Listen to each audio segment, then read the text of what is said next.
इंद्रियों का क्या है? परफेक्शन मिला है। सोचिए आप, हर एक इंद्रियों का परफेक्शन। अभी हमें उसका अनुभव नहीं है।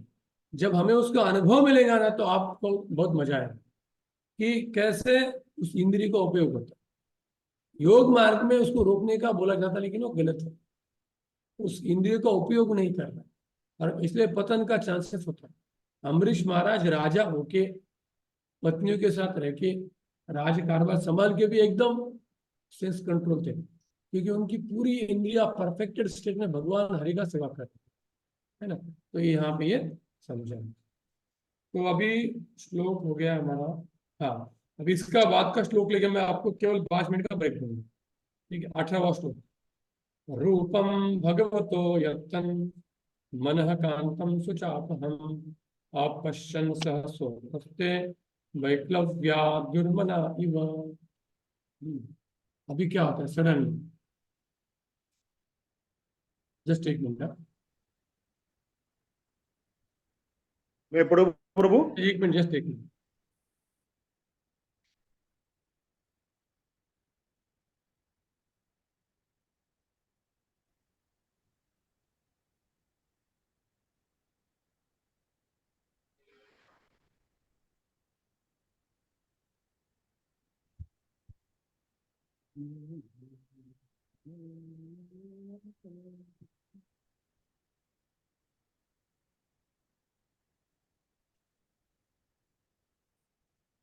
हाँ, हरे कृष्ण। हरे कृष्ण। हाँ, एक मिनट। हाँ, पढ़िए पढ़िए। भगवान का दिव्य रूप जैसा ही वह है, मन की इच्छा को पूरा करता है और समस्त मानसिक संतापों को तुरंत दूर करने वाला है। अतः उस रूप के खो जाने पर मैं व्याकुल होकर उठ खड़ा हुआ, जैसे कि प्राय अपने अभिष्ट के खो जाने पर होता है। पढ़िए तात्पर्य। तात्पर्य। नारद मुनि ने अनुभव किया कि भगवान की रूप विहीन नहीं है, लेकिन उनका रूप हमारे भौतिक अनुभव के सभी रूपों से सर्वथा भिन्न होता है। हम जीवन भर इस भौतिक जगत में विभिन्न रूप देखते रहते हैं, लेकिन इनमें किसी एक से भी मन की तुष्टि होती है। न उनमें से एक भी हमारे मन की अशांति को दूर कर सकता है। भगवान के दिव्य रूप की ये ही विशेषता है, और जिसने उस रूप को एक बार भी देखा है, वह अन्य किसी वस्तु से तुष्ट नहीं हो पाता। भौतिक जगत का कोई भी रूप दृष्टा को तुष्ट नहीं कर सकता। भगवान रूप विहीन है या निराकार है। इसका यही अर्थ होता है कि उनका कोई भौतिक रूप नहीं होता। वे किसी भौतिक अस्तित्व के समान नहीं होते। आध्यात्मिक जीवन के रूप में भगवान के उस दिव्य रूप से संबंधित होने के कारण हम सभी जन्म जन्मांतर भगवान के उस रूप को खोजते रहते हैं और भौतिक तुष्टि के अन्य किसी रूप से संतुष्ट नहीं हो पाते। नारद मुनि को इसकी झलक मिली थी, लेकिन उसे दोबारा न देखकर वे विकल हो उठे और उस ढूंढने के लिए सहसा खड़े हुए। हम जन्म जन्मांतर जिसकी खोज करते हैं, वह नारद मुनि को मिल गया था। अतएव उसका अदृश्य होना निश्चित ही उनके लिए आघात पहुंचने वाला था। वाह, क्या सुंदर बताया कि प्रभुपाद जी बोलते कि भगवान इम्पर्सनल नहीं है, उनका सुंदर रूप है, और हम इसी रूप की तलाश में हैं। इससे तो लोग इतना रूप देखते हैं इंटरनेट पे, ये वो, लेकिन एक्चुअली हर एक जीवात्मा केवल भगवान की तलाश में ही है, और किसी चीज के तलाश में नहीं है। प्रभुपाद जी ने क्या लिखा है? Life after life searching after that form of the lord, and we are not satisfied by any other material form. जीवात्मा कोई भी भौतिक रूप से कभी भी तुष्ट हो नहीं सकता, क्योंकि वो भगवान का वो अतिशय मनोहर रूप जो उसने देखा है, तो कभी भूल नहीं सकता। इसलिए तो उनका नाम परीक्षित हो गया है। वो देख रहे थे ये कृष्ण है क्या, जो मुझे बचाने आया था? नहीं, ये नहीं। तो हर एक व्यक्ति की परीक्षा करते थे, परीक्षित है, इसलिए उनका नाम क्या हो गया? परीक्षित। और इसलिए रूप गोस्वामी ने एक सुंदर सॉन्ग लिखा है कृष्ण देव भवन्तं वन्दे। कृष्ण देव भवन्तं वन्दे। मनमानसमदुःखम् अर्पयामि निजपदं पंकजां मकरन्दं। कृष्णदेव भवन्तं वन्दे। कृष्ण देव भवन्तं। बहुत सुंदर सॉन्ग है, पढ़ लेना। रूप गोस्वामी का सॉन्ग है, कृष्ण देव भवन्तं वन्दे। कि हर एक व्यक्ति इस भगवान के सुंदर रूप का ही तलाश में है। हमें जरा हमारे कॉन्शियस को ओपन रखना है कि भाई भगवान से सुंदर कोई व्यक्ति हो सकता है। कैसे भगवान के रूप के कारण बड़े बड़े देवता लोग, शिव जी, ब्रह्मा जी, लक्ष्मी, ये कैसे मोहित हो जाते, गोपियां कैसे मोहित हो जाती। तो मुझे क्या करना चाहिए, उसके लिए हमेशा हमें सोचना चाहिए। भगवान का हमेशा दर्शन लेते हैं तो दर्शन ठीक से लेना चाहिए। आपको उस दर्शन लेने के पहले कानों से दर्शन लेना चाहिए कि भगवान के रूप का महिमा क्या है, कितने कितने महान लोग उसके पीछे पड़े हैं। तो हमें क्यों तुच्छ तुच्छ भौतिक रूप के पीछे जाना चाहिए। जो सबसे बड़े बड़े जैसे ब्रह्मा जी, लक्ष्मी, इनके पास क्या सुंदरता की कमी है?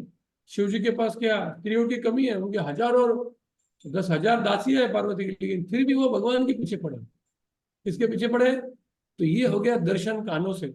और फिर इसके बाद जब हम भगवान का दर्शन लेंगे तो भगवान को प्रार्थना करके कि मुझे किसी भी भौतिक चीज से आसक्ति नहीं होनी चाहिए, मुझे केवल आपके दिव्य रूप का दर्शन दीजिए। जैसे रामानुजाचार्य ने भगवान रंगनाथ को प्रार्थना किया कि आपकी दिव्य आंख इस व्यक्ति को दिखाइए ताकि उसका वो हेमामा से मन उठ जाए और आपके भक्ति में आ जाए। धनुदास, और जब भगवान ने अपना सुंदर आंख दिखाया तो धनुदास बोला कि बस इसके पीछे रहूंगा मैं और किसी को देखूंगा। तो भगवान का रूप देखना बहुत जरूरी है। इवन सुंदर जो भगवान के फोटो डीडी के कितने सुंदर होते हैं, हजारों बार दिखेंगे तो लगता है अरे और कुछ तो है, अरे और कुछ तो है। तो अभी हम क्या करेंगे, एग्जैक्टली 5 मिनट का ब्रेक देना चाहते हैं। कुछ लोग बेचारे पानी पी के आओ, बाथरूम जाओ प्लीज। एग्जैक्टली मेरे घड़ी में 3:25 है, मेरी घड़ी में मैं 3:30 को आऊंगा। हरे कृष्ण।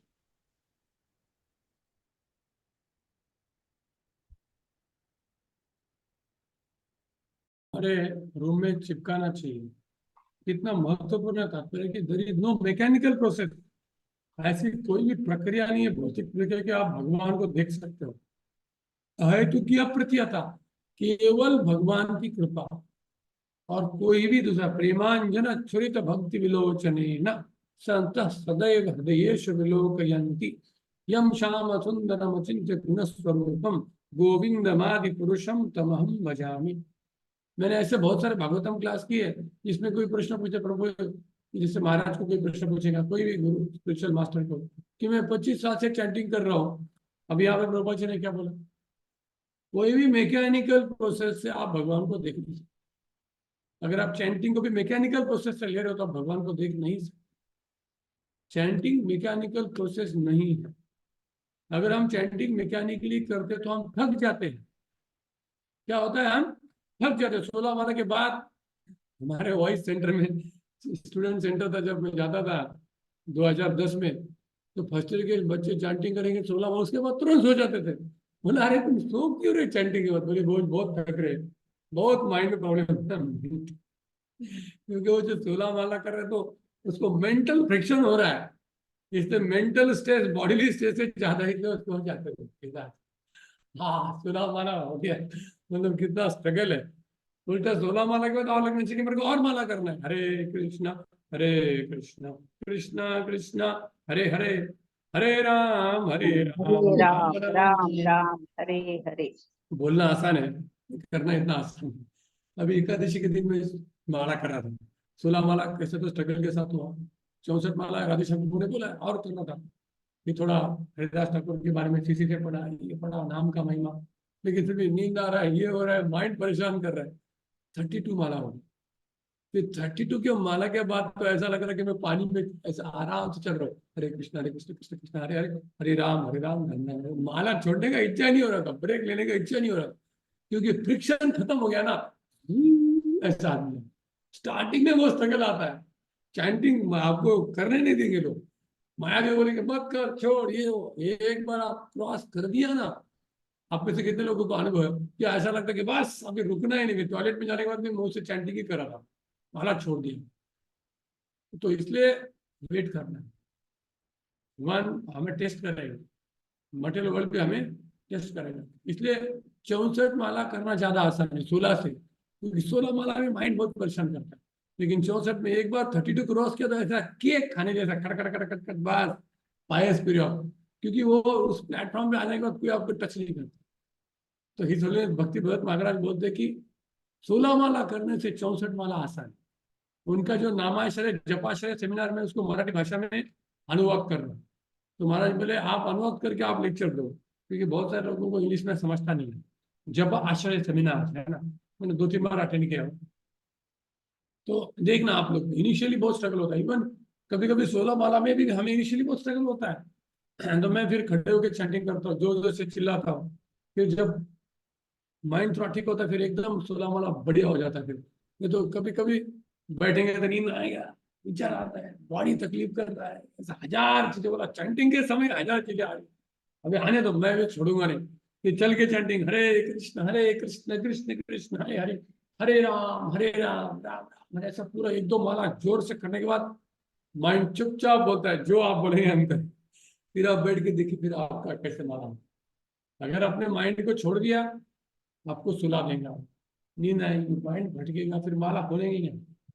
इसलिए माइंड को छोड़ना नहीं, माइंड के साथ युद्ध कभी छोड़ना, जोर से चैंटिंग करेगा बाहर जाके, आपको इस भक्तों को डिस्टर्ब नहीं होना चाहिए।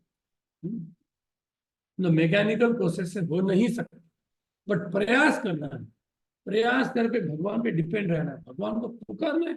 जितना माइंड तकलीफ करना और पुकारूंगा, मैं पुकारते रहूंगा जीवन भर को, छोड़ूंगा नहीं बोला, है ना। ऐसा हमारा मोटो है, मिशन। तो ये प्रश्न है कि आगे जाएंगे। टेक्स्ट 20 एवं यतन्तं विजने मामाह गोचरो गिराम गंभीर लक्षणया वाचा सोचा प्रश्नमन पढ़िए उसका अनुवाद करो। मैं पढ़ूं? हाँ पढ़िए, संदीप प्रभु जी आपने पूछा ना, संदीप प्रभु पढ़िए। राघवेंद्र, उस एकांत स्थान में मेरे प्रयासों को देखकर समस्त लौकिक वर्णन से परे श्री भगवान ने मेरे शोक को दूर करने हेतु अत्यंत गंभीर तथा सुखद वाणी में मुझसे कहा। तात्पर्य: वेदों में कहा गया है कि श्री भगवान लौकिक वाणी तथा बुद्धि की पहुंच से परे है, तो भी उनकी अहेतुकी कृपा द्वारा मनुष्य को उन्हें सुनने तथा उनसे बात करने हेतु उपयुक्त इंद्रियां प्राप्त होती है। यही श्री भगवान की अकल्पनीय शक्ति है। जिस पर यह कृपा प्रदान की जाती है वह उनको सुन सकता है। श्री नारद मुनि से श्री भगवान अति प्रसन्न थे, अतः उन्हें वह शक्ति प्राप्त हो सकी कि वे भगवान की वाणी सुन सके। लेकिन परिवीक्षाधीन भक्ति की प्रारंभिक अवस्था में श्री भगवान के स्पर्श की साक्षात अनुभूति कर पाना अन्य मनुष्यों के लिए संभव नहीं है। यह तो नारद मुनि के लिए विशेष वरदान था। जब उन्होंने श्री भगवान की सुखद वाणी सुनी तो वियोग की अनुभूति कुछ मात्रा में दूर हुई। ईश्वर से प्रेम करने वाला भक्त निरंतर उनके वियोग की व्यथा का अनुभव करता रहता है, अतः वह नित्य ही दिव्य आनंद में डूबा रहे। हरे कृष्ण।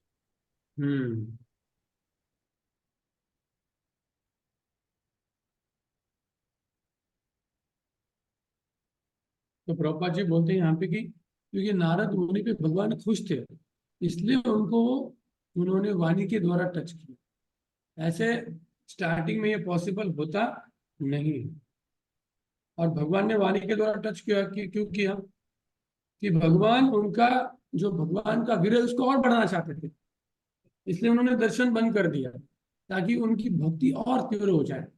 जैसे जो भरत महाराज थे, राजा भरत थे, फिर संन्यास लेके जंगल में चले गए, फिर उनको हिरण का शरीर प्राप्त हुआ, फिर उनको जड़ भरत का शरीर प्राप्त हुआ। तो प्रभुपाद जी लिखते हैं तीनों शरीर में भरत का भक्ति और बढ़ रहा था।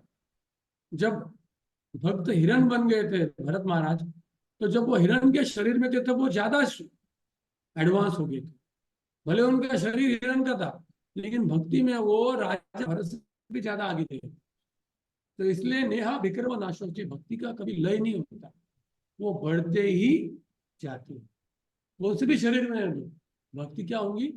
इसलिए शरीर से इंपॉर्टेंट क्या है, कॉन्शियसनेस, चेतना।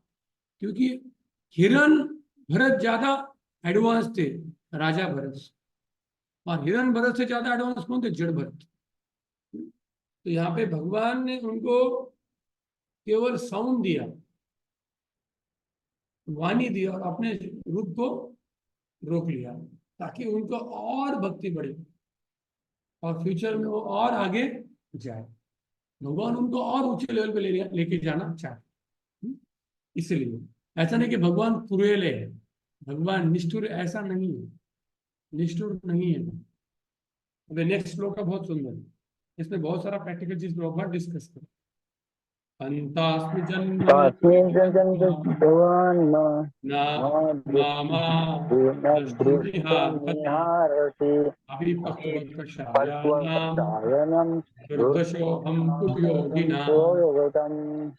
पढ़िए। तो यो मैं पढ़ू राघवेंद्र सर। हाँ राघवेंद्र प्रभु जय, पढ़िए। भगवान ने कहा, हे नारद, मुझे खेद है कि तुम इस जीवन काल में अब मुझे नहीं देख सकोगे। जिनकी सेवा अपूर्ण है और जो समस्त भौतिक कल्मश से पूर्ण रूप से मुक्त नहीं है, वे मुश्किल से ही मुझे देख पाते हैं। तात्पर्य, भगवद गीता में श्री भगवान को अत्यंत शुद्ध, सर्वोपरि तथा परम सत्य के रूप में वर्णित किया गया है। उनके व्यक्तित्व में भौतिकता लेश मात्र भी नहीं रहती। अतएव जिस व्यक्ति में रंच मात्र भी भौतिक अनुराग रहता है, वह उन तक नहीं पहुंच सकता। भक्ति का शुभारंभ तब होता है जब मनुष्य कम से कम दो भौतिक गुणों से, रजोगुण तथा तमोगुण से मुक्त हो जाता है। काम तथा लोभ से मुक्त होना ही इसका लक्षण है। कहने का तात्पर्य यह है कि मनुष्य को इंद्रिय तुष्टि की इच्छाओं तथा इंद्रिय तुष्टि की तृष्णा से मुक्त हो जाना चाहिए। प्रकृति का संतुलित गुण सत्वगुण है और समस्त भौतिक कल्मश से मुक्त होने हेतु उसे सत्वगुण में से भी ऊपर उठना होता है। किसी एकांत वन में जाकर श्री भगवान के दर्शन साक्षात्कार की खोज करना सत्वगुण में आता है। मनुष्य आध्यात्मिक सिद्धि के लिए वन में जा सकता है, किंतु इसका अर्थ यह नहीं है कि उसे वहां श्री भगवान का साक्षात दर्शन हो ही जाएगा। मनुष्य को समस्त भौतिक आसक्ति से रहित होना चाहिए और अध्यात्म के धरातल पर स्थित होना चाहिए, तभी उसे श्री भगवान का सानिध्य प्राप्त हो सकता है। अतः सर्वोत्तम विधि यह है कि मनुष्य वहां जाकर रहे जहाँ श्री भगवान के दिव्य रूप की पूजा की जाती है। श्री भगवान का मंदिर एक दिव्य स्थान होता है, जबकि वन भौतिक दृष्टि से उत्तम निवास स्थान है। नए भक्त को भी श्री भगवान की खोज करने हेतु जंगल जाने हेतु नहीं, अपितु श्री भगवान के विग्रह की पूजा अर्चना करने का सुझाव दिया जाता है। श्री भगवान की अर्चना से ही भक्ति का शुभारंभ होता है और यह वन में जाने की अपेक्षा उत्तम है। श्री नारद मुनि को अपने वर्तमान जीवन में वन में जाने की आवश्यकता नहीं है, क्योंकि वे समस्त भौतिक लालसाओं से मुक्त है और वे अपनी उपस्थिति से ही प्रत्येक स्थान को वैकुंठ में बदल सकते हैं। वे मनुष्यों, देवों, किन्नरों, गंधर्वों, ऋषियों, मुनियों तथा अन्य व्यक्तियों को श्री भगवान का भक्त बनाने हेतु एक लोक से दूसरे लोक में विचरण करते रहते हैं। उन्होंने अपने कार्यकलापों से ही प्रहलाद महाराज, ध्रुव महाराज जैसे अनेक भक्तों को श्री भगवान की दिव्य सेवा में लगाया है। अतएव श्री भगवान का शुद्ध भक्त श्री नारद मुनि तथा प्रहलाद जैसे महान भक्तों के पदचिन्हों पर चलना, जैसे महान भक्तों के पदचिन्हों पर चलता है और कीर्तन की प्रक्रिया द्वारा भगवान की महिमा का गुणगान करने में अपना पूरा समय लगाता है। ऐसी प्रचार विधि समस्त भौतिक गुणों से परे है। वाह, क्या सुंदर प्रभुपाद जी के तात्पर्य है। देखिए, प्रभुपाद जी बोलते जब तक आप भक्ति में परिपक्व नहीं हो जाते, आपको भगवान का दर्शन होता नहीं है। इसमें मोड ऑफ रजोगुण, तमोगुण, सत्वगुण, ये तीनों के ऊपर आप उठने के बाद ही भगवान के धाम जा सकते। जंगल में सत्वगुण होता है, लेकिन भगवान के मंदिर में शुद्ध सत्वगुण। क्या होता है? शुद्ध सत्वगुण होता है। भले नारद मुनि जंगल में जा रहे हैं, लेकिन उनको भगवान के भक्तों के साथ कैसे आदान प्रदान करना है, भक्ति रस क्या होता है, भगवान के साथ कैसे हमें बिहेव करना है, इसका अभी तक पूरा विज्ञान नहीं है। ज्ञान है, और इसलिए उनको और भगवान के भक्तों के साथ रहना जरूरी है। और इसलिए प्रभुपाद जी बोलते हैं कि जंगल में जाने से, केवल जंगल में रहने से हमें भगवान की भक्ति प्राप्त नहीं हो सकती।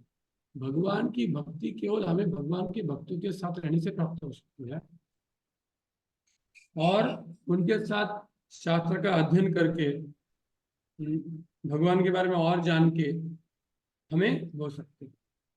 तो इसलिए प्रभुपाद जी बोलते कि इसलिए विग्रह वर्शिप बहुत जरूरी है।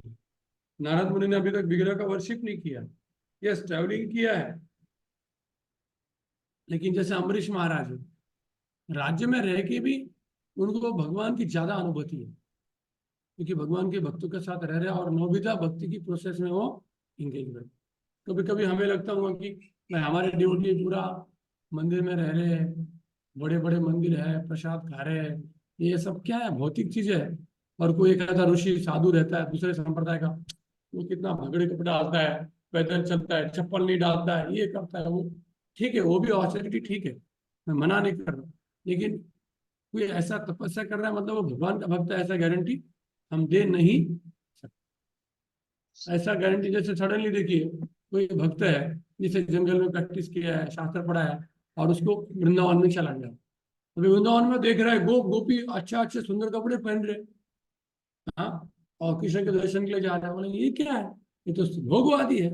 लेकिन उसको ब्रजवासी का प्रेम पता नहीं है ना, ब्रजवासियों का प्रेम क्या होता है उसको थोड़ी पता है, इसलिए उसको ब्रजवासी के साथ रहना पड़ेगा, ब्रजवासी से सुनना पड़ेगा। जैसे प्रभुपाद हमारे लिए ग्रेटेस्ट ब्रजवासी है, प्रभुपाद ने बोला ठीक है ऐसा कीजिए, रूप गोस्वामी ग्रेटेस्ट ब्रजवासी है, हमारे आचार्यों ने जो प्रोसेस हमको दिया ना, वो प्रोसेस अगर हम फॉलो करेंगे तब वृंदावन जाने के लिए एलिजिबल बनेंगे।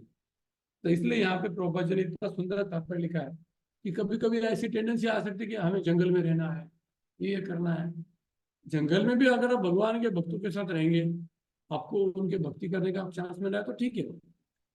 डिपेंड करता है कि आपको हमेशा एडवांस्ड भक्तों का सत्संग मिलना चाहिए, या हमारे जो संप्रदाय के लोग हैं जो अपने गुरु पे आश्रित है, प्रभुपाद जी की टीचर को फॉलो करते हैं, उनके साथ रहने से हमको एग्जैक्टली डिवोशनल सर्विस क्या है, और वो जान के हम भगवान के धाम वैकुंठ जाने में हम क्या बनेंगे, क्वालिफाइड बनेंगे, नहीं तो हम नहीं बन सकते। आगे जाए हम 22वां श्लोक। सकृत यद्दर्शितं रूपम् एतत् कामाय ते नघः मत्कामः शनके साधु सर्वान् मुंचति हंचयान्। पढ़िए, जिसने पढ़ा नहीं अब तक सबको पढ़ना है। हरे हरे कृष्ण प्रभु। कृष्ण। हे निष्पाप पुरुष, तुमने मुझे केवल एक बार देखा है और यह मेरे प्रति तुम्हारी इच्छा के उत्कट बनाने के लिए है, क्योंकि तुम जितना ही अधिक मेरे लिए ललायित होंगे उतना ही तुम समस्त भौतिक इच्छाओं से मुक्त हो सकोगे। तात्पर्य प्रभुपाद जी के द्वारा, जीव कभी भी इच्छाओं से रहित नहीं हो सकता, क्योंकि वह मृत पत्थर नहीं है। उसे काम करना, सोचना, अनुभव करना तथा चाहना कुछ तो करना होता है, किंतु जब वह भौतिक दृष्टि से सोचता है, अनुभव करता है और चाहता है तो वह बंधन में जकड़ता जाता है। किंतु उसके विपरीत जब वह ईश्वर की सेवा आपका आवाज कम आ रहा है थोड़ा। हरे कृष्णा, एक मिनट। हरे कृष्णा। हाँ ठीक। अनुभव करता है और चाहता है तो वह धीरे धीरे समस्त बंधन से मुक्त होता जाता है। मनुष्य जितना ही अधिक भगवान की दिव्य प्रेमा भक्ति में लगता है, वह उतना ही अधिक उसके लिए ललायित रहता है। दैवी सेवा की यह दिव्य प्रकृति है, भौतिक सेवा की तृप्ति हो जाती है, जबकि श्री भगवान की आध्यात्मिक सेवा की ना तो तृप्ति होती है, ना ही उसका अन्य कोई अंत है। मनुष्य श्री भगवान की दिव्य प्रेमा भक्ति के प्रति अपनी लालसा बढ़ाता जा सकता है, लेकिन उससे उसकी तृप्ति या उसका अंत नहीं दिखता। भगवान की उत्कृष्ट सेवा से मनुष्य को भगवान की दिव्य उपस्थिति की अनुभूति हो सकती है। एकतव्य भगवान का दर्शन करने का अर्थ है उनकी सेवा में लगे रहना, क्योंकि उनकी सेवा तथा स्वयं भगवान अभिन्न है। निष्ठावान भक्त को भगवान की नैष्ठिक सेवा करते रहना चाहिए। भगवान उचित दिशा निर्देश करेंगे कि कहाँ तथा कैसे भगवत सेवा की जाए। नारद में कोई भौतिक इच्छा ना थी, लेकिन भगवान के प्रति उत्कृष्ट इच्छा को बढ़ाने के लिए ही श्री भगवान ने ऐसी सलाह दी। देखिए कितना सुंदर तात्पर्य भगवान जी बोलते हैं। The sincere devotee should go on with sincere service of the Lord. Therefore, seeing the Lord means being engaged in His service, because His service and His person are identical. मतलब भगवान को देखना और भगवान की सेवा एक ही है। कोई बोल रहा है मुझे भगवान का दर्शन नहीं हो रहा है, फिर क्या कर रहे हो? भगवान का सेवा कर रहे हो मैं। और कोई बोल रहा है मुझे भगवान का दर्शन हुआ है लेकिन सेवा क्या कर रहा है? कुछ नहीं कर रहा है। क्या फायदा? अगर आपका भगवान का दर्शन हो के तुम उनका सेवा कर रहे हो, मतलब एक्चुअली सही कर। और कोई व्यक्ति भगवान का सेवा ही कर रहा है तो वो दर्शन ही है। क्या है वो? क्योंकि भगवान की कृपा होने के बाद ही आपको भगवान का सेवा मिलेगा ना, ऐसे कैसे मिल सकता है? हर एक व्यक्ति को भगवान का सेवा मिलता नहीं है। मनुष्य नाम सहस्त्रेषु, हर एक विग्रह का सेवा है, भगवान के भक्तों का सेवा है, ऐसा नहीं मिलेगा। और भगवान यहाँ पे बोलते कि नारद मुनि में कोई भौतिक इच्छा नहीं है, लेकिन आध्यात्मिक इच्छा में कभी सैचुरेशन नहीं होता, और बढ़ता है और बढ़ता है। भौतिक चीजों में क्या होता है कि इमीडिएटली व्यक्ति को सैचुरेशन प्राप्त होता है लेकिन सेटिस्फेक्शन नहीं होता। लेकिन आध्यात्मिक चीजों में क्या होता है? तुरंत सेटिस्फेक्शन होता है लेकिन सैचुरेशन कभी होता नहीं। सेम चैंटिंग हरे कृष्ण मंत्र है, सेम वैष्णव सॉन्ग है, सेम उत्सव है, जन्माष्टमी है, गौर पूर्णिमा है, हमेशा वही करेंगे हम। आनंद तो बहुत मिलता है लेकिन सैचुरेशन नहीं होता। इसलिए सैचुरेशन और सेटिस्फैक्शन हमको दोनों जानना जरूरी है। भौतिक चीजों में तुरंत क्या होता है? सैचुरेशन, लेकिन सेटिस्फैक्शन नहीं होता। और आध्यात्मिक चीजों में इमीडिएटली सेटिस्फैक्शन होता है लेकिन सैचुरेशन होता नहीं, और आनंद मिलता है और आनंद प्राप्त होता है अनलिमिटेड। तो भगवान चाहते कि नारद मुनि को और आनंद दे, उनकी और आध्यात्मिक चेतना क्या हो जाए? और विकसित हो जाए। इसलिए कोई डिजायरलेस नहीं हो सकता। हमें भगवान के बारे में सोचना, प्रीचिंग के बारे में सोचना, भगवान के भक्तों के बारे में सोचना, ये सब चीजें क्या है? ट्रांसेंडेंटल दिव्य चेतना पे है, और ये बढ़ती ही जाएगा। इसमें कोई लिमिट नहीं है। आदमी थकता ही नहीं है। प्रभुपाद जी बोलते हैं no retirement in the spiritual life. भले आपके शरीर की इंद्रिय काम नहीं कर, लेकिन माइंड तो काम कर रहा है। उसका माइंड में बढ़ सकता है, माइंड में सेवा कर सकता है, लोगों को गाइड कर सकता है ना, माइंड में चिंतन कर सकता है। वो तो आपको माइंड में थकना नहीं। तो बहुत सुंदर प्रभुपाद जी के एक एक तात्पर्य मतलब कि विज्ञान है, जो प्रभुपाद जी का केवल ज्ञान नहीं, विज्ञान मतलब अपने व्यवहार में कैसे लाना। इसलिए हमको प्रभुपाद जी के तात्पर्य को ठीक से पढ़ना बहुत जरूरी है। नेक्स्ट श्लोक, सत्सेवया दीर्घयापि जाता मयि दृढ़ामतिः हित्वा वक्यम् इमं लोकं गन्ता मज्जन्मतामसि।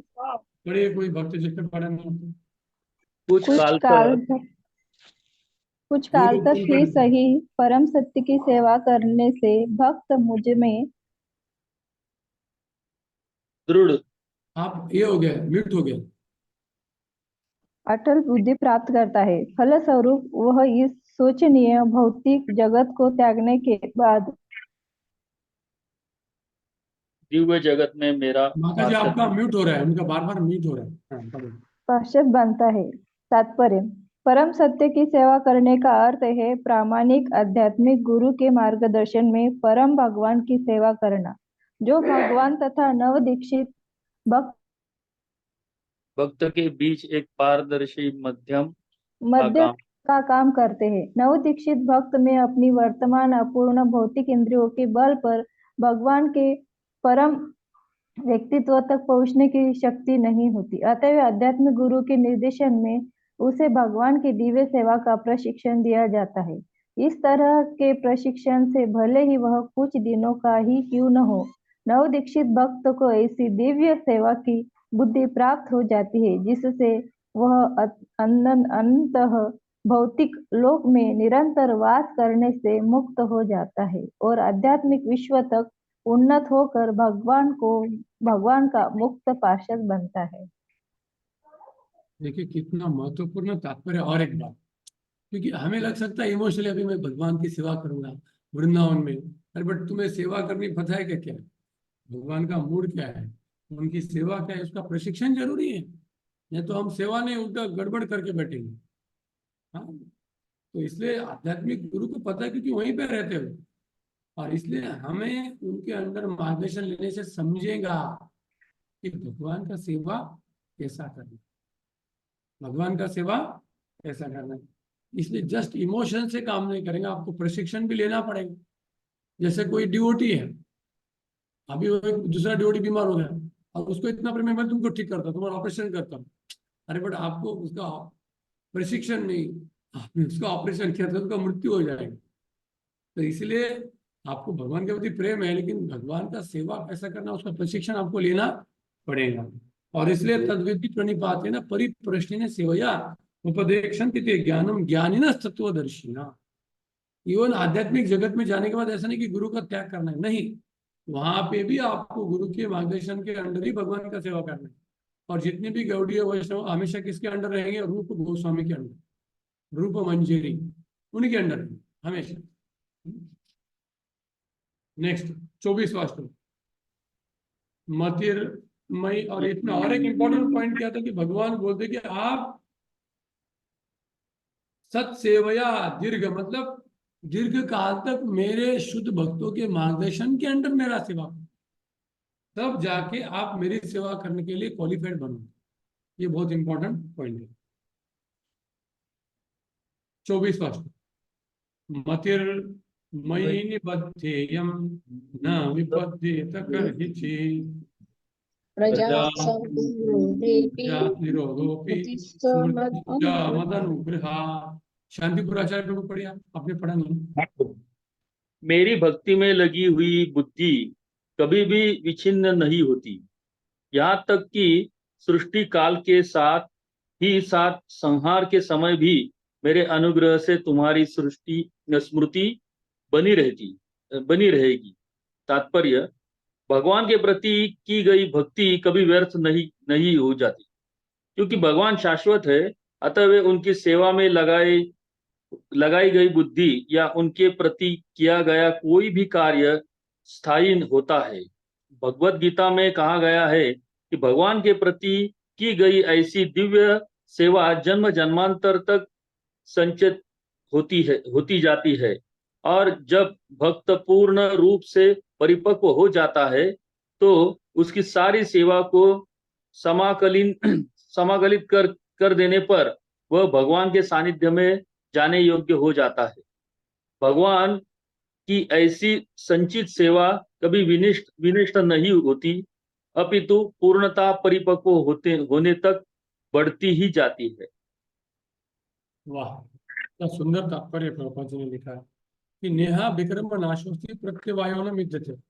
जैसे कोई भक्त है जिसने दीर्घ काल तक सेवा की है और वो भक्ति छोड़ के भी गया है, लेकिन फिर भी हमें समझना चाहिए उसकी भक्ति का लॉस होता नहीं, तो वापस भगवान उसको लेके आएंगे। ऐसा हो नहीं सकता, क्योंकि ये प्रोसेस टोटल दिव्य प्रोसेस। हो सकता है उसमें कुछ अनर्थ हो जाए, इसलिए वो थोड़ा देर के लिए भक्ति छोड़ के गया, लेकिन नहीं, वापस आएगा। और इसीलिए हमें कोई किसी से भक्ति से पतन हुआ तो भी अननेसेसरी उसके ऊपर हथौड़े से वार नहीं करना, समझना कि वापस आने वाला है, क्योंकि ऐसा शास्त्र में लिखा है। अरे कोई एक बार भी भगवान का नाम लेता है, हरे कृष्ण कृष्ण कृष्ण हरे हरे, हरे राम राम राम हरे हरे, उसको फायदा हो सकता है, भगवान के धाम पे वो जा सकता है। तो अगर किसने सालों तक भगवान का भक्ति किया है, हो सकता है उसके कुछ अनर्थ है, उसके कारण वो छोड़ के गया, वापस आएंगे, वो वापस आने वाला है। अरे ये तो छोड़िए, प्रलय काल के बाद भी वो नष्ट नहीं हो सकता। ये जो नारद बॉय है ना, ये ब्रह्मा जी के एक दिन का स्टोरी है, और फिर ब्रह्मा जी के दूसरे दिन में वो नारद मुनि बन गए। सोचिए, ब्रह्मा जी का एक दिन मतलब कितने कलयुग, कितने चक्रयुग चले गए, उसके बाद भी उसके बाद की स्टोरी नारद मुनि बता रहे, पिछले लाइफ की स्टोरी नहीं बता रहे। ब्रह्मा जी के एक दिन पहले जब वो बालक थे, वो स्टोरी वो बता रहे। मतलब ये भगवान की भक्ति कितनी शक्तिशाली है, कॉन्शियसनेस कितना क्या स्ट्रांग है। तो हमें हर एक जो व्यक्ति हमारे टच में आता है उसको समारोह भक्ति में लाने का प्रयास करना चाहिए। हाँ, ठीक है, उसके हाथ से गलतियां हुई है, सोच के कि जब ये गलती क्यों की है उसने, क्योंकि कुछ भी हो तो भगवान को प्रिय होता है, भगवान को क्या है, वो प्रिय है। तो हमें अननेसेसरी द्वेष करना नहीं, क्योंकि भगवान द्वेष नहीं करते। एक बार भी किसी ने भगवान का नाम लिया है वो परमानेंट है। हाँ, मैंने हमारी कैपेसिटी नहीं है, दूसरे की हो सकती है। पॉइजन पीने की हर एक व्यक्ति की कैपेसिटी नहीं, शिव जी थे उसके लिए, शिव जी पॉइजन पी के भी उसकी भक्ति ले ली। ठीक है, तो ये बहुत इंपॉर्टेंट श्लोक है कि भक्ति कभी भी नष्ट होती नहीं। ठीक है, नेक्स्ट श्लोक। एतावदुक्त पररोम तन्मह भूतं नमो लिंगमलिंगमीश्वरम् अहं च तस्मै महतां महीयसे शीर्ष्णावधानं विदधेनुकं विदः। पढ़िए, जिसने पढ़ा नहीं वो पढ़िए, कोई नहीं। तब शब्द से व्यक्त तथा नेत्रों से अदृश्य उन नितांत आश्चर्यमय पुरुष परम पुरुष ने बोलना बंद कर दिया। मैंने कृतज्ञता का अनुभव करते हुए शीश झुकाकर उन्हें प्रणाम किया। तात्पर्य, यदि भगवान केवल सुनाई सुनाई पड़े दिखे नहीं तो इसमें कोई अंतर नहीं पड़ता। भगवान ने अपने श्वास से चारों वेद उत्पन्न किए, उन्हें वेदों के दिव्य उच्चारण से ही देखा और अनुभव किया जा सकता है। इसी प्रकार भगवत गीता भगवान की शब्द अभिव्यक्ति है और इनमें तथा इनके स्वरूप में कोई अंतर नहीं है। निष्कर्ष यह है कि भगवान को निरंतर दिव्य ध्वनि के उच्चारण द्वारा देखा और सुना जा सकता है। वाह। अरे The conclusion is that the Lord can be seen and heard by persistent chanting of the transcendental sound Hare Krishna, Krishna Krishna, Hare Hare, Hare Ram, Ram Ram, Hare Hare। जैसे घनश्याम महाराज थे तो हर दिन वृंदावन में लिखते थे हरे कृष्ण, हर दिन वही उनका चैंटिंग है, और जाते समय वो उसको मिटाते थे। और एक दिन वहां से क्या हो गया, भगवान स्वयं बाहर आ गए। उनका नाम क्या है, गोपीजन वल्लभ। अभी आप वृंदावन यात्रा में जाएंगे तो एक द्वारकेश आश्रम है, कितने लोगों ने देखा है द्वारकेश आश्रम, बहुत सुंदर विग्रह है। हमारा रहने का व्यवस्था वहीं पे होता है, द्वारकेश आश्रम, राधा गोपीजन वल्लभ। वो कैसे आए, नाम से बाहर आए। वो बाबा केवल हरे कृष्णा लिखते थे, बस उसकी उपासना करेंगे और बाद में मिटा देंगे इनमें, और उससे एक दिन डायरेक्ट भगवान साक्षात है। क्या है, साक्षात। तो कोई बोलेगा मुझे भगवान का दर्शन नहीं हुआ, आपको भगवान का दर्शन 108 बार हो रहा है हर दिन 16 टाइम। जो आपकी माला का हर बीट क्या है, भगवान का दर्शन है। हरे कृष्ण कृष्ण कृष्ण हरे हरे, हरे राम राम राम। कितनी बार दर्शन हो सोचिए। अभी ये अगला श्लोक मेरा सबसे फेवरेट श्लोक है। नामानि अनन्तस्य हतत्र पठन, मेरे पीछे बोलिए आप। नामानि अनन्तस्य हतत्र पठन, गुह्यानि भद्राणि कृतानि च स्मरन्,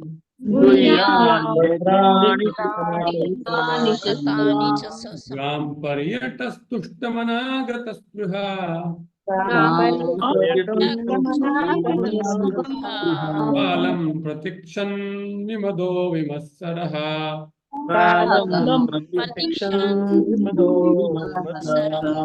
पढ़िए तो क्या सुंदर है। हरे कृष्ण। पढ़िए माता जी, प्रिय माता जी, पढ़िए, आपने माइक ऑन किया है। इस प्रकार भौतिक जगत की समस्त औपचारिकताओं की उपेक्षा करते हुए मैं बारंबार भगवान के पवित्र नाम तथा यश का कीर्तन करने लगा। भगवान की दिव्य लीलाओं का ऐसा कीर्तन एवं स्मरण कल्याणप्रद होता है। इस प्रकार मैं पूर्णतया संतुष्ट, विनम्र तथा ईर्ष्या द्वेष रहित होकर सारी पृथ्वी पर विचरने लगा। तात्पर्य, नारद मुनि ने अपने व्यक्तिगत उदाहरण द्वारा भगवान के निष्ठावान जीवन का संक्षेप वर्णन किया है। ऐसा भक्त भगवान से या भगवान के प्रामाणिक प्रतिनिधि से दीक्षा ग्रहण करने पर भगवान की महिमा का गंभीरता पूर्वक कीर्तन करता है और सारे संसार में विचरण करता है, जिससे अन्य लोग भी भगवान की महिमा का श्रवण कर सके। ऐसे भक्तों को भौतिक लाभ की इच्छा नहीं रहती। उनकी एकमात्र इच्छा होती है कि वे भगवान के धाम को वापस जाए, और जब वे यह शरीर छोड़ते हैं तो उन्हें उसकी प्राप्ति होती है। क्योंकि उनके जीवन का परम लक्ष्य भगवत धाम को वापस जाना रहता है, अतः वे न तो किसी से ईर्ष्या करते हैं, न ही भगवत धाम जाने का उन्हें अभिमान होता है। उनका एकमात्र व्यापार भगवान के पवित्र नाम, यश तथा लीलाओं का कीर्तन तथा स्मरण करना और अपनी अपनी क्षमता के अनुसार भौतिक लाभ की इच्छा से रहित होकर अन्यों के कल्याण हेतु संदेश का प्रचार करना होता है। हरे कृष्ण। वाह, क्या श्लोक है। The life of a sincere duty of the lord is thus explained in a nutshell by the Narad. और नारद मुनि क्या है कि ignoring all the formalities of the material world, कि भौतिक जगत में बहुत फॉर्मेलिटी होती रहती है, ये करो वो करो, बस गाम पर्यतुष्ट मन गतस्पृहा कालम, काल कैसे जाएगा आपका, नामानि अनंत पठन, हाँ, भगवान का नाम लेना, उसका गुणगान करना, सेवा करना, ये कंटिन्यू चलते रहो। तो ये करने से this await them in due course on quitting the material body. अगर कोई व्यक्ति ऐसा करते जा रहा है, जस्ट उसके लिए क्या वेट कर रहा है, भगवत धाम। और ऐसा करते समय ऑलरेडी भगवत धाम में ही है, भगवान का नाम ले रहा है, सेवा कर रहा है, चैंटिंग कर रहा है, धर्म का पालन कर रहा है। कोई बोलेंगे जो गृहस्थ कैसे कर सकता है, क्यों नहीं कर सकते। जैसे आप कोई डॉक्टर है, ठीक है, अभी डॉक्टर क्लिनिक में जब भी उसको समझ में आ चैंटिंग कर सकता है। जो पेशेंट है उनको चैंटिंग के लिए, यहाँ पे एक माता जी डॉक्टर है ना, डॉक्टर प्रिया माता जी, डॉक्टर है क्या? हाँ, तो डॉक्टर लोग तो सबसे ज्यादा प्रीचिंग कर सकते हैं। मैं तो ऐसे 2-3 डॉक्टर को बोला हूँ, आयुर्वेदिक डॉक्टर को, कि हर एक पेशेंट को एक भागवत दे दो आप उसके फीस में ऐड कर दो, या एटलीस्ट बीटीसी दे दो, एटलीस्ट भगवत गीता दे दो, और उसको अच्छे से ट्रीट करो। डॉक्टर मतलब लोगों के लिए भगवान है, वो उसको भगवान से भी इम्पोर्टेंट डॉक्टर होता है ना। डॉक्टर स्त्री भी रही तो बड़े बड़े सन्यासी ब्रह्मचारी भी उनके पैर पड़ेंगे, क्योंकि भाई बॉडी प्रॉब्लम है तो सब झुक जाते हैं। तो कितना पिचिंग कर सकता है डॉक्टर, पता है आपको? डॉक्टर, लॉयर, सबसे ज्यादा डॉक्टर, इतने हजारों डिवोटी बना सकते हैं आप लोग। बस आपको क्या, उसको प्रेम से बोलना और कुछ नहीं। माला करो, वेजिटेरियन बनो, लाइफ स्टाइल को सुधरो, बस देखिए हजार लोगों को। और भक्तों के कम्युनिटी को क्या बोलना चाहिए, वो जो डॉक्टर डिवोटी का उसका रक्षा करो भाई, उसको प्रसाद चाहिए प्रसाद खिलाओ, उसको सत्संग के लिए बुलाओ, उसको कैसे तो अच्छे से उसकी चेतना को मेंटेन करो, क्योंकि उन लोगों के पास टाइम रहता है नहीं, 24 से उनके पास पेशेंट आते हैं। तो ये कम्युनिटी का, उस डॉक्टर को मेंटेन करो, उसको कैसे तो कम्युनिटी से बाहर मत जाने दो, उसको अलग अलग सेवा करो, वो बहुत ज्यादा सेवा करो जो हम नहीं कर सकते। हाँ, बीटीजी डिफॉल्ट कर देने का, बस हर एक पेशेंट के बीटीजी गिफ्ट, उसको कहाँ समझ रहे भाई, इसका पैसा कहाँ से लिया उसको, है कि नहीं। तो हर एक व्यक्ति को करना ही, उसका प्रोफेशन करते समय जो अध्यापक होते हैं, जो आपके से जो टीचर है, वो तो कितना सेवा कर सकते हैं। आपका जॉब अगर 30 साल का जॉब है तो कितने बच्चों को आप भक्त बना सकते हो, सोचिए आप। अगर उनको अच्छे से प्रसाद खिलाना, प्रेम से उनके साथ डील करना, उनको घर लेके आना, मंदिरों में लेके आना, ट्रेडिशनल मेथड से आप इतना प्रीचिंग कर सकते हो ना, बहुत ज्यादा। जो टीचर है, स्पेशली टीचर लोग, मैं अकेला आदमी कितने लोगों को प्रीचिंग करूंगा बाबा, लेकिन मैं अगर 100 टीचर को ले लूंगा मैं, वो हर एक एक साल में वो कितने लोगों को टीचिंग कर सकता है। ऐसे तो क्रिश्चियनिटी का प्रीचिंग हुआ है। वो एक फैमिली को लेते हैं, उसको 50,000 रुपये देंगे, गाड़ी बंगला, जाओ गांव में तुम चर्च बनाओ, स्कूल, स्कूल बनाते हो, क्या बनाते, स्कूल। तो हमको हमारी प्रीचिंग स्ट्रेटेजी को अपडेट करना जरूरी है। मुझे क्या, ऐसा मैं जब तक ऐसा कोई बड़ा सोचूंगा नहीं, प्रीचिंग स्ट्रेटेजी क्या है, कैसे कंट्री को प्रीच करना है, कैसे देश में जाना। ब्राजील में, मैं ब्राजील के बारे में सोच रहा हूँ कि ब्राजील में बहुत लैंड है, वहाँ गिर गया पहुंचा, वहां पे कैसे गुरुकुल करूंगा मैं एक जगह पे बैठ नहीं सकता, मेरा ये बीमारी है। अगर इंडिया में मुझे प्रॉब्लम है, ब्राजील में जाऊंगा, वहाँ गिर गया पहुंचे तो वहां कैसे गुरुकुल, यहाँ बैठ के वहां कैसे प्रीचिंग करनी। भगवान के भक्त शांत नहीं हो सकते, वो उनके माइंड में हमेशा भगवान के बारे में चिंतन होगा, या प्रीचिंग कैसे करना है, या डिवोटी को कैसे मदद करना है, वो डिवोटी को तकलीफ हो रहा है, ये टेम्पल में ऐसा कैसे। स्ट्रैटेजिक प्लानिंग बहुत जरूरी है। हाँ, कौन सा डिवोटी कौन से केंद्र में क्या सेवा कर सकता है, समझना चाहिए, ये ऐसा कर सकता है। तो स्ट्रैटेजिक प्लानिंग बहुत जरूरी है। जस्ट सेम चीजें रिपीट करके नहीं, आपको हमेशा आपके माइंड को ओपन रखना पड़ेगा, नए नए आइडियाज। थॉटफुल रहना कि कैसे क्या समाज का सिचुएशन क्या है, लोगों का मेंटेलिटी क्या बन रहा है, हमको हमारी स्ट्रेटेजी कैसे बदलनी पड़ेगी। प्रभुपाद कैसे स्ट्रेटेजिक प्लानिंग थे, अमेरिका में जाके हिप्पी लोगों को सेवा में लगा के ये सेवा किया। सबसे बड़े लीडर तो प्रभुपाद है। स्ट्रेटेजिक प्लानिंग चेंज किया उन्होंने, प्रसाद से चालू कर दिया। हाँ, प्रभुपाद जी बोलते गोल्डन हेलमेट, गोल्डन हेलमेट मतलब मुकुट, मुकुट ने बोला गोल्डन हेलमेट। तो प्रभुपाद जी ने हर शब्द को अकॉर्डिंग टू टाइम सिचुएशन बोल के मानना, तो हमें भी वैसा ही करना पड़ेगा। ठीक है, जय श्री प्रभुपाद की जय, ग्रंथरा श्रीमद् भागवतम की जय। I must sorry for the delay, 8 minute delay हो गया। एक क्वेश्चन है, अगली बार पूछो। मैं टाइम पे छोड़ना चाहता हूँ, किसी को प्रसाद लेना है, भूख लगा है, टाइम के आगे मुझे कभी जाना नहीं है, तो मुझे बहुत कर्ज मिलेगा। 26 वर्ष हमने कवर किया है, अभी 27, 28, 35 ये आधे हमारा कल समाप्त हो जाएगा। और अभी ज्यादा गैप नहीं, कल क्लास है ना प्रभु जी? कल हाँ क्लास है, हाँ, कल है। तो कोई प्रश्न है तो पहले लिख के लगो, और कल मैं 155 को आता हूँ और फिर पहले प्रश्न के उत्तर दूंगा। ठीक है, अरे वांछा कल्पतरुभ्यश्च कृपा कृपा सिंधु पतितानां पावनेभ्यो वैष्णवेभ्यो हरे कृष्णा। धन्यवाद प्रभु। हरे कृष्णा। हरे कृष्णा। हरे कृष्णा। कृष्णा प्रभु जी, धन्यवाद। दंडवत प्रणाम। धन्यवाद प्रभु जी। हरि बोल। हरि हरि बोल।